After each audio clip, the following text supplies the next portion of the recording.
আপনাদের কাছে অনুরোধ, আপনার সন্তানের সাথে কথা বলেন।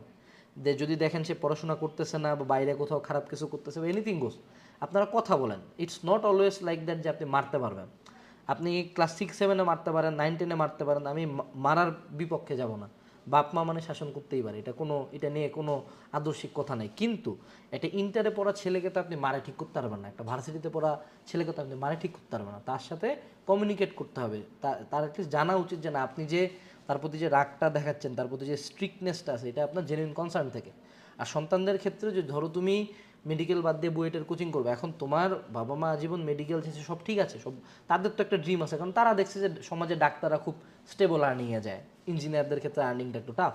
তো তারা ওই দিক থেকে কিন্তু ঠিক চিন্তাই করছে। এখন তুমি যেহেতু ইঞ্জিনিয়ারিংয়ে যেতে যাচ্ছ, তাদেরকে বুঝাও যে না, আমি বায়োলজি পারতেছি না, আমার এই প্রিপারেশনটা কুলাচ্ছে না, আমি ট্রাই করছি, আমার বায়োলজির নাম্বার দেখো কম, কিন্তু ম্যাথ ভালো পারতেছি, এই হলো বুয়েটের কোশ্চেন, এই হলো বুয়েটের রাম নাই, বুয়েট থেকে পড়ে পড়ে এই জায়গায় গেছে মানুষজন। তাদের সাথে কমিউনিকেট করো, কারণ তারা তো আসলে তাদের জগৎটা খুব ছোট। তুমি আর তোমার ভরণ পোষণই তাদের জগৎ, তারা তো এত আউটসাইড জ্ঞান রাখবে না, তাই না? ধরো সেটা তুমি ঢাকার বাইরের পাবলিক বাদ দিয়ে প্রাইভেটে পড়তে চাও, হ্যাঁ, তোমার বাপ মা চাইলে একটু কষ্ট করলে তোমাকে পড়াইতে পারবে। তো সেক্ষেত্রে তাদেরকে বুঝাইতে হবে যে না, এখন যে ঢাকার বাইরে প্রাইভেটে পাবলিকে পড়াচ্ছে বা একদম পিছন দিকের কোনো পাবলিকে পড়াচ্ছে, ঢাকার শুরুর দিকের প্রাইভেটগুলোতে পড়াবে, এটা রিলেটেড ভিডিও দেখাও, তাদেরকে একটু নোটিফাই করো, তোমার চাহিদাটা জানো। তোমরা কোনো কথা না বলে তো এক্সপেক্ট করতে পারো না তাদের মধ্যে চেঞ্জেস আসবে, ঠিক আছে? এটা গেল হলো প্রথমত কমিউনিকেশন গ্যাপটা দূর করতে হবে।